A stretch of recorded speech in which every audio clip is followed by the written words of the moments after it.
ओम श्री सद्गुरु परमात्मने नमः। श्री योग वशिष्ठ महारामायण मुमुक्षु प्रकरण सर्ग 9। राम जी ने पूछा, हे भगवान, हे सर्व धर्म के वेत्ता, आप कहते हैं कि दैव कोई नहीं, परंतु इस लोक में प्रसिद्ध है कि ब्रह्मा भी दैव है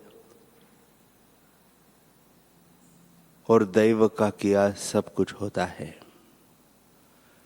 श्री वशिष्ठ जी बोले, हे रामचंद्र जी, मैं तुमको इसलिए कहता हूं कि तुम्हारा भ्रम निवृत्त हो जावे।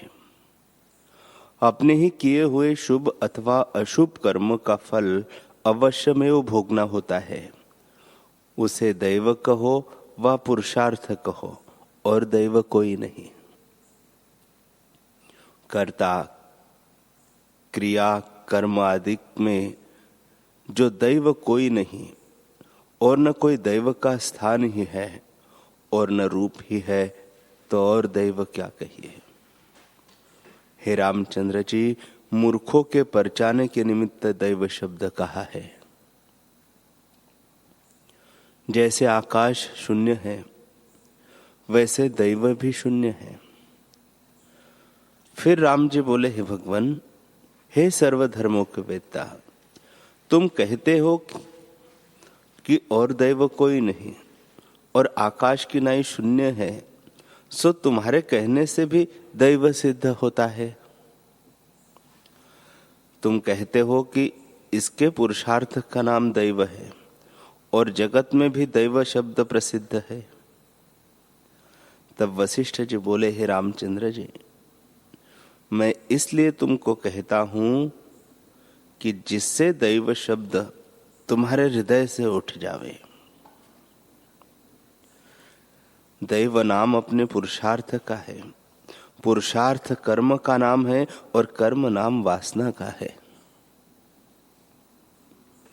वासना मन में होती है और मन रूपी पुरुष जिसकी वासना करता है, सोई उसको प्राप्त होती है। जो गांव के प्राप्त होने की वासना करता है, सो गांव को प्राप्त होता है, और जो घाट की वासना करता है तो घाट को प्राप्त होता है। इससे और दैव कोई नहीं। पूर्व का जो शुभ अथवा अशुभ दृढ़ पुरुषार्थ किया है, उसका परिणाम सुख दुख अवश्य होता है और उसी का नाम दैव है। हे राम जी, तुम विचार करके देखो कि अपना पुरुषार्थ कर्म से भिन्न नहीं है, तो सुख दुख देने वाला और लेने वाला कोई दैव नहीं हुआ।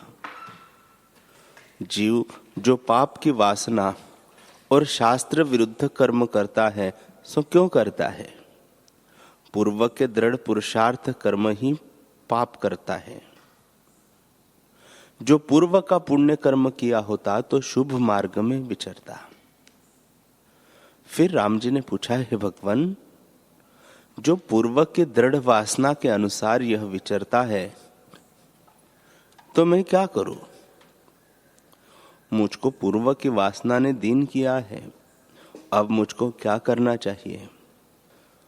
श्री वशिष्ठ जी बोले, हे रामचंद्र जी, जो कुछ पूर्व की वासना दृढ़ हो रही है, उसके अनुसार जीव विचरता है। पर जो श्रेष्ठ मनुष्य है, सो अपने पुरुषार्थ से पूर्व के मलिन संस्कारों को शुद्ध करता है, तो उसके मल दूर हो जाते हैं। जब तुम सच्शास्त्रों और ज्ञानवानों के वचनों के अनुसार दृढ़ पुरुषार्थ करोगे, तब मलिन वासना दूर हो जाएगी।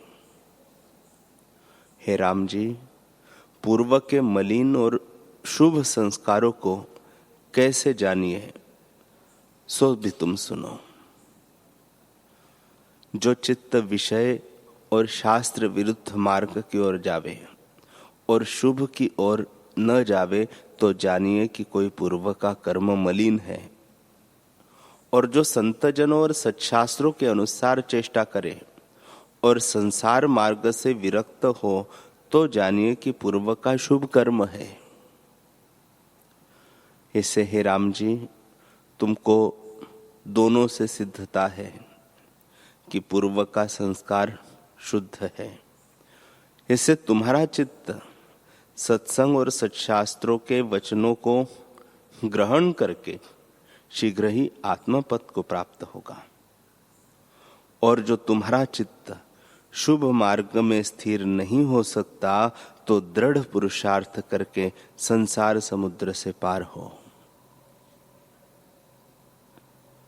हे राम जी, तुम चैतन्य हो, जड़ तो नहीं हो। अपने पुरुषार्थ का आश्रय करो। और मेरा भी यही आशीर्वाद है कि तुम्हारा चित्त शीघ्र ही शुद्ध आचरण और ब्रह्म विद्या के सिद्धांत सार में स्थित हो। हे रामचंद्र जी, श्रेष्ठ पुरुष भी वही है जिसका पूर्व का संस्कार यद्यपि मलिन भी था, परंतु संतों और सत्शास्त्रों के अनुसार दृढ़ पुरुषार्थ करके सिद्धता को प्राप्त हुआ है। और मूर्ख जीव वह है जिसने अपना पुरुषार्थ त्याग दिया है, जिसे संसार से मुक्त नहीं होता। पूर्व का जो कोई पाप कर्म किया होता है, उसकी मलिनता से पाप में धावता है और अपने पुरुषार्थ के त्यागने से अंधा होकर विशेष धावता है। जो श्रेष्ठ पुरुष है, उसको यह करना चाहिए कि प्रथम तो पांचों इंद्रियों को वश करे, फिर शास्त्र के अनुसार उनको बरतावे और शुभ वासना दृढ़ करे, अशुभ का त्याग करे। यद्यपि त्यागनीय दोनों वासना है, पर प्रथम शुभ वासना को इकट्ठी करें, फिर अशुभ का त्याग करें। जब शुद्ध वासना के कषाय परिपक्व होगा, अर्थात अंतःकरण जब शुद्ध होगा, तब संतों और सत्शास्त्रों के सिद्धांत का विचार उत्पन्न होगा और उससे तुमको आत्मज्ञान की प्राप्ति होगी। उस ज्ञान के द्वारा आत्म साक्षात्कार होगा। फिर क्रिया और ज्ञान का भी त्याग हो जाएगा और केवल शुद्ध अद्वैत रूप अपना आप शेष रहेगा और वही भासेगा। ऐसे हे रामचंद्र जी, और सब कल्पना का त्याग कर संत जनों और सत्शास्त्रों के अनुसार तुम पुरुषार्थ करो। श्री वशिष्ठ जी बोले, हे रामचंद्र जी, मेरे वचनों को ग्रहण करो। यह वचन बांधव के समान है, अर्थात तुम्हारे परम मित्र होंगे और दुख से तुम्हारी रक्षा करेंगे। हे रामचंद्र जी, यह जो मोक्ष उपाय तुमसे कहता हूं, उसके अनुसार तुम पुरुषार्थ करो, तब तुम्हारा परम अर्थ सिद्ध होगा। यह चित्त जो संसार के भोगों की ओर जाता है, उस भोग रूपी खाई में चित्त को गिरने मत दो। भोग के बिसर जाने के त्याग दो है। वह त्याग तुम्हारा परम मित्र होगा, और त्याग भी ऐसा करो कि फिर उसका ग्रहण न हो। हे राम जी, यह मोक्ष उपाय संहिता है, इसे चित्त को एकाग्र कर कर तुम सुनो। इससे परमानंद की प्राप्ति होगी। प्रथम शम और दम को धारण करो।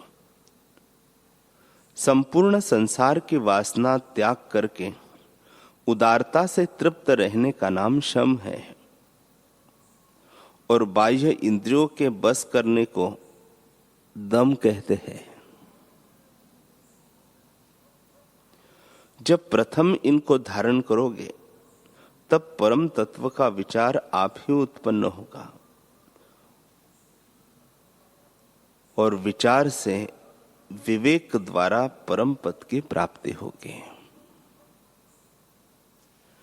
जिस पद को पाकर फिर कदाचित दुख न होगा और अविनाशी सुख को प्राप्त होंगे।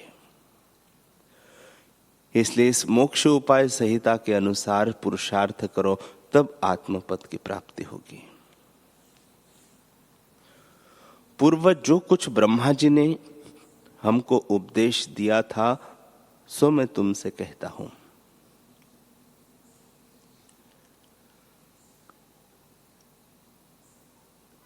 इतना सुनकर राम जी बोले, हे भगवान, आपको जो ब्रह्मा जी ने उपदेश किया था सो किस कारण किया था और कैसे आपने धारण किया था, सो हमें कहो।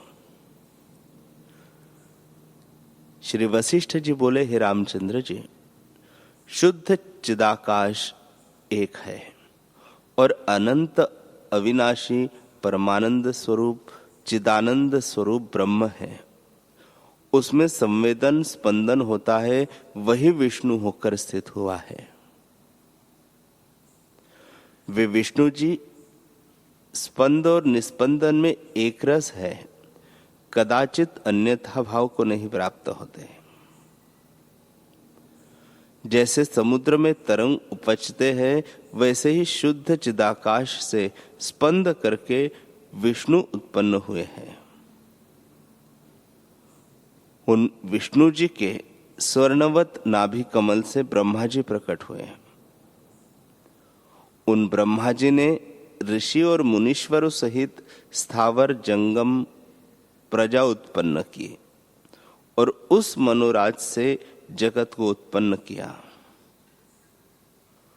उस जगत के कोण में जो जम्बू द्वीप भरत खंड है, उसमें मनुष्य को दुख से आतुर देख करके उनके करुणा उपजी। जैसे पुत्र को देखकर पिता के करुणा उपजती है,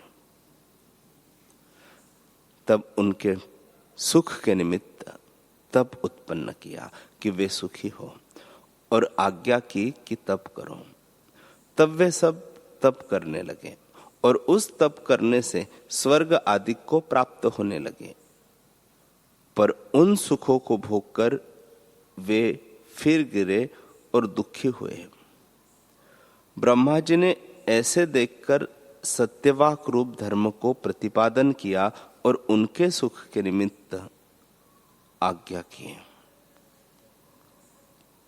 उस धर्म के प्रतिपादन से भी लोगों को सुख प्राप्त होने लगा और वह भी कुछ काल सुख भोग कर फिर गिरे और दुखी के दुखी ही रहे। फिर ब्रह्मा जी ने दान तीर्थादिक पुण्य क्रिया उत्पन्न करके उनको आज्ञा दी कि इसके सेवन से तुम सुखी रहोगे।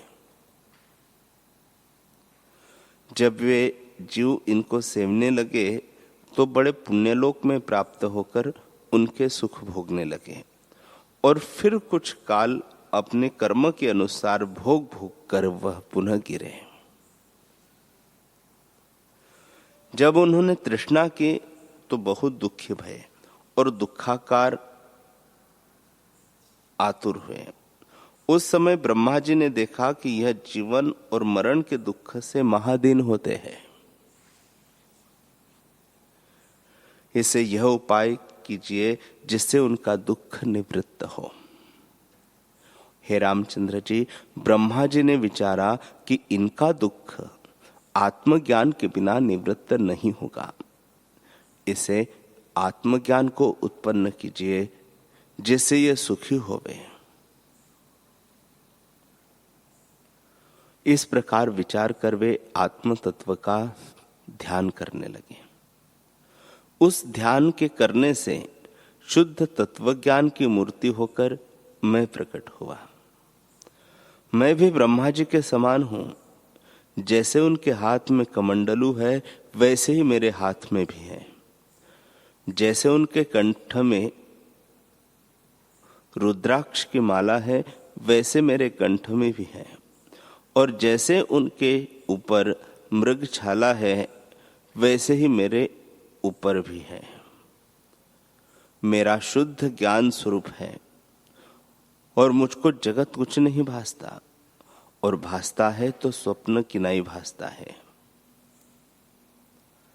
तब ब्रह्मा जी ने विचार किया कि इसको मैंने जीवों के कल्याण के निमित्त उत्पन्न किया है, पर यह तो शुद्ध ज्ञान स्वरूप है, और ज्ञान मार्ग का उपदेश तब हो जब कुछ प्रश्नोत्तर हो, और तभी सत्य मिथ्या का विचार होए। हे रामचंद्र जी, जब जीवों के कल्याण के निमित्त ब्रह्मा जी ने मुझको गोद में बिठाया और शीश पर हाथ फेरा, तब तो जैसे चंद्रमा के किरण से शीतलता उत्पन्न होती है, वैसे ही मैं उनसे शीतल हो गया। फिर ब्रह्मा जी ने मुझसे जैसे हंस हंस को कहे वैसे कहा, पुत्र, जीवों के कल्याण के निमित्त तुम एक मुहूर्त पर्यंत अज्ञान को अंगीकार करो। जो श्रेष्ठ पुरुष है सो औरों के निमित्त भी अंगीकार करते हैं। जैसे चंद्रमा बहुत निर्मल है परंतु श्यामता को अंगीकार किए है, वैसे ही तुम भी एक मुहूर्त अज्ञान को अंगीकार करो। हे रामचंद्र जी, इस प्रकार मुझको कहकर ब्रह्मा जी ने शाप दिया कि तू अज्ञानी होगा। तब मैंने ब्रह्मा जी की आज्ञा मानी और शाप को अंगीकार किया, और मेरा जो शुद्ध आत्म तत्व अपना आप था सो अन्य की नहीं हो गया। मेरी स्वभाव सत्ता मुझको विस्मरण हो गई और मेरा मन जाग आया है। तब भाव अभाव रूप जगत मुझको कैसे भासे, और अपने को मैं वशिष्ठ और ब्रह्मा जी का पुत्र जानने लगा, और नाना प्रकार के पदार्थ सहित जगत जानकर उनकी ओर चंचल होने लगा। फिर मैंने संसार जाल को दुख रूप जानकर ब्रह्मा जी से पूछा कि हे भगवान, यह संसार कैसे उत्पन्न हुआ है और कैसे लीन होगा। हे रामचंद्र जी, जब मैंने इस प्रकार पिता ब्रह्मा जी से प्रश्न किया तो उन्होंने भली प्रकार मुझको उपदेश किया, उससे मेरा अज्ञान नष्ट हो गया। जैसे सूर्य के उदय होने से तम निवृत्त हो जाता है, और जैसे आदर्श का मार्जन करने से शुद्ध हो जाता है, वैसे ही मैं भी शुद्ध हुआ हूं। हे राम जी, उस उपदेश से मैं ब्रह्मा जी से भी अधिक हो गया। उस समय मुझको परमेष्ठी ब्रह्मा जी ने आज्ञा की थी कि हे पुत्र, जम्बूद्वीप भरत खंड में तुमको अष्ट प्रजापति का अधिकार है। वहां जाकर जीवों को उपदेश करो। जिनको संसार के सुख की इच्छा हो उसको कर्म मार्ग का उपदेश करना, और जिससे वे स्वर्ग आदि भोग सके। और जो संसार से विरक्त है और आत्मपद की इच्छा रखता है उसको ज्ञान उपदेश करना। हे रामचंद्र जी, इस प्रकार मेरा उपदेश और उत्पत्ति हुई है, और इस प्रकार मेरा आना हुआ है।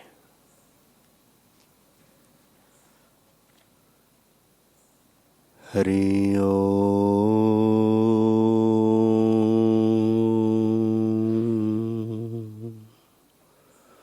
हरि ओम।